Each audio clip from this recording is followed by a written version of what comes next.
I met him in New York at a friend's house at an apartment, and Dr. King came by. He only stayed about, oh, maybe an hour out, something of that nature. And I met him there, and thereafter maintained communication with him and offered my services as an attorney to deal or to help with the legal aspects of the civil rights movement at Southern Christian Leadership Conference and that sort of thing. And that's how, from there, it just built into a personal relationship.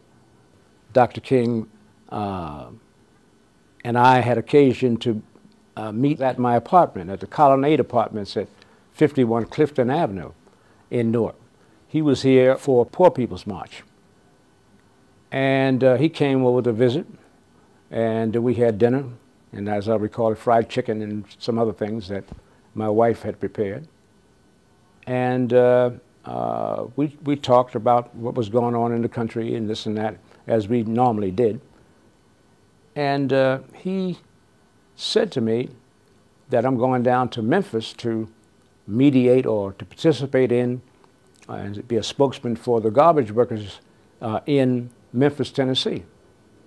Meanwhile, the Vietnam War was raging, and there were all kind of marches and so forth from the peace groups demanding Lyndon Johnson's resignation and the like and so on.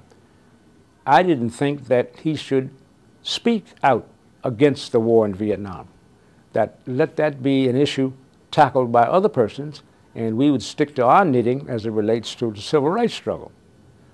And of course, he made the speech which condemned the Vietnam War. He didn't condemn the president specifically, but it was the president who was sitting in the chair at the time while the war was going on. And he did that.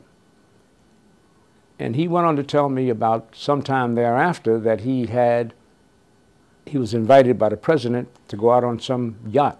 I don't know what the name of the yacht was, but in Washington, D.C. And he related that Lyndon Johnson was extremely angry with him. And to use his words, he said he called me everything but a child of God.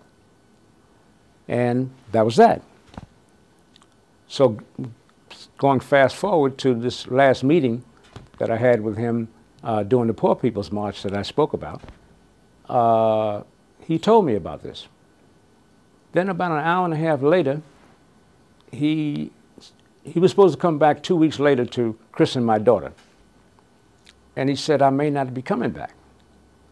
I said, what do you mean you may not be coming back? He said, I just have a feeling I may not be able to come back. I said, you mean you think something's going to happen to you?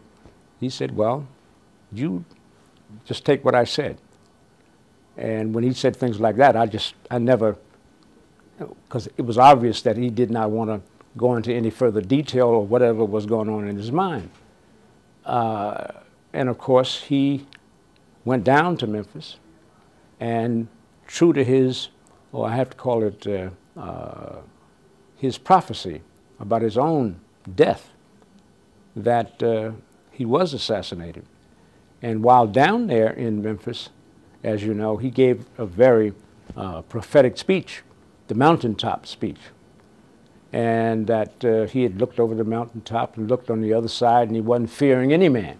I had said to him, well, what's so special about this garbage worker strike? We've been all over the countryside, in Selma, Alabama, did Bull Connor and Cicero, Chicago, and all of that. And I don't see the heated kind of raw kind of racial issues that are going on over a garbage worker strike. And why do you think that you may not be coming back from there? He said, you just take what I said. He said, I may not be coming back.